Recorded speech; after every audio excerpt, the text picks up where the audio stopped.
Right. So if you have read and understood considering it critical care scenario, kindly tell me how would you manage this patient? I will manage according to the specific core using ABCD approach. Check the airway, think and speak, then switch to the breathing, check for respiratory rate and sexual deviation. And also I will look for chest movement and asymmetrically. I will auscultate and do percussion. Then I will assess the circulation of breath and do ABG. Also I will do ECG and also then I'll move to the E for the specific DCS of this patient. And also I will do exposure. That I will run some investigation, routine investigation. Also I will do chest X-ray and ECG.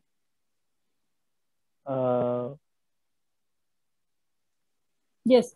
If you do ABGs, how do you expect ABG picture to be?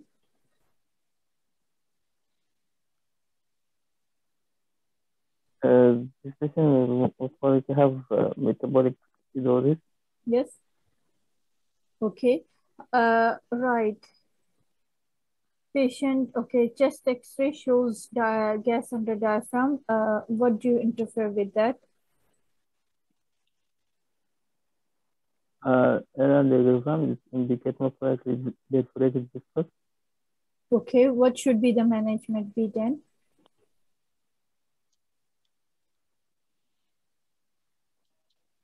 For most prepare for surgery. Yes. So, all right. So, what else would you do? How would you take the consent from the patient because patient is already semi-conscious? Do you think patient is competent enough to give consent? Yes. No. I will ask for 2 consultant signatures.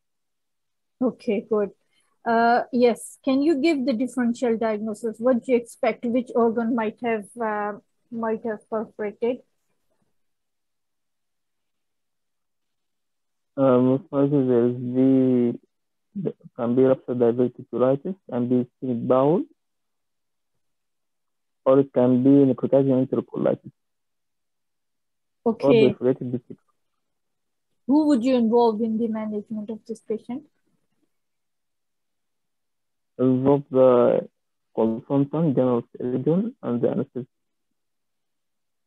Okay. Can you tell me what are the complications that you can expect if you do not manage the patient? Except for that, what are the complications or pathologies of the large intestine that can cause the complications? There will be perforation and rupture. There will be peritonitis and sepsis, and also metabolic acidosis and hypokalemia. Yes. Okay, can you please tell me how would you manage hypokalemia in this patient?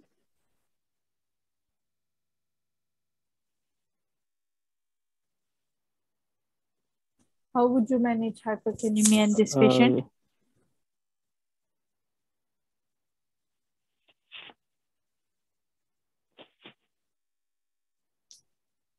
All right.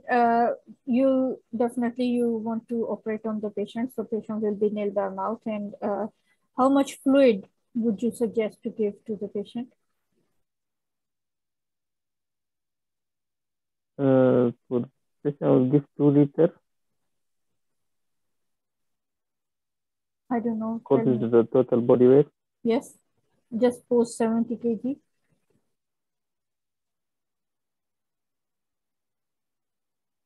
(185 centimeter height, and then. All right. Okay, you'll tell me this later. Okay, if you'll do the ECG of this patient, what should you expect? Because patient is semi-conscious, in severe pain, may or may not have irregular heartbeat. There may be could be, yes. Yes. How would you manage that? How would you confirm? I will do ECG. I will see the underlying cause. Okay. I will control the rate and the rate. Also, I will give some medications such as beta blocker, Yes. metoprolol, 5 milligram IV, or calcium channel blocker if there is left ventricular dysfunction. Yes. Then patient might need DC shock.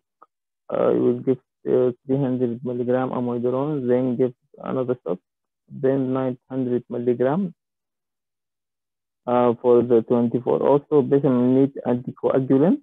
Yes. Unflashed heparin, 70 units per kg per hour per day.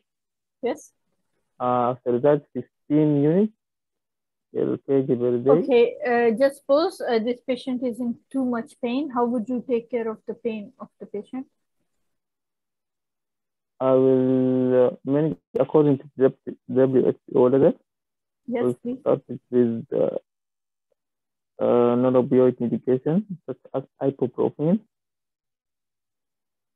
Yes, please. Then we will go for mild opioid such as codeine. Then I will give a strong such as morphine. Okay, if you want to operate on the patient, would you first stabilize and manage the patient, or you'll operate on the patient first? To stabilize the patient first. Okay. How would you know once you said you'll be giving beta blocker to the patient? Just suppose patient has reduced or left ventricular ejection fraction, and you have given beta blocker to the patient. How would you know if patient is having toxicity or the side effects? Or what are the side effects that you'll look for once you'll give beta blocker to the patient? Side effects, there will be bradycardia and sleep disorder or sexual disorder. There will be fatigue, cold hand and feet, and depression. Okay. Can you also tell me, since you said patient can have irregular rhythm, how would that affect during the surgery? This might lead to stress of surgery, sleep hypertension. Also, it might lead to stroke and heart failure. And also the need to stop warfarin.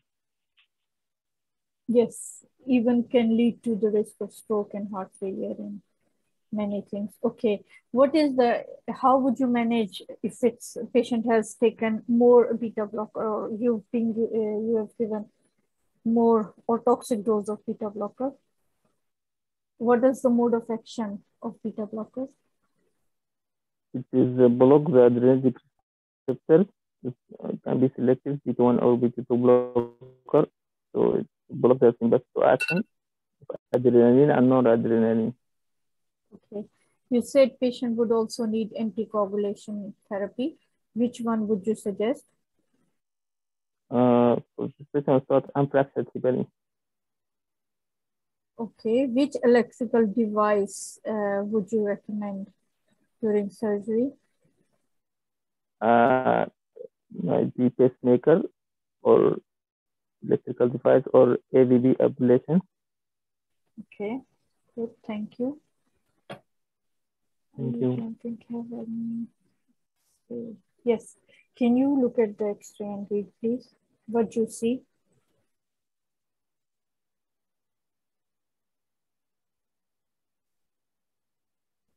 This is just X-ray. So in the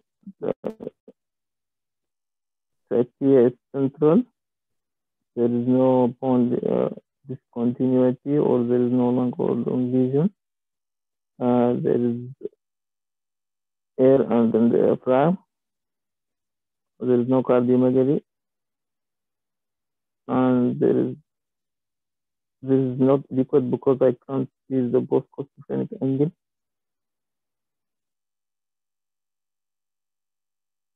And anything significant?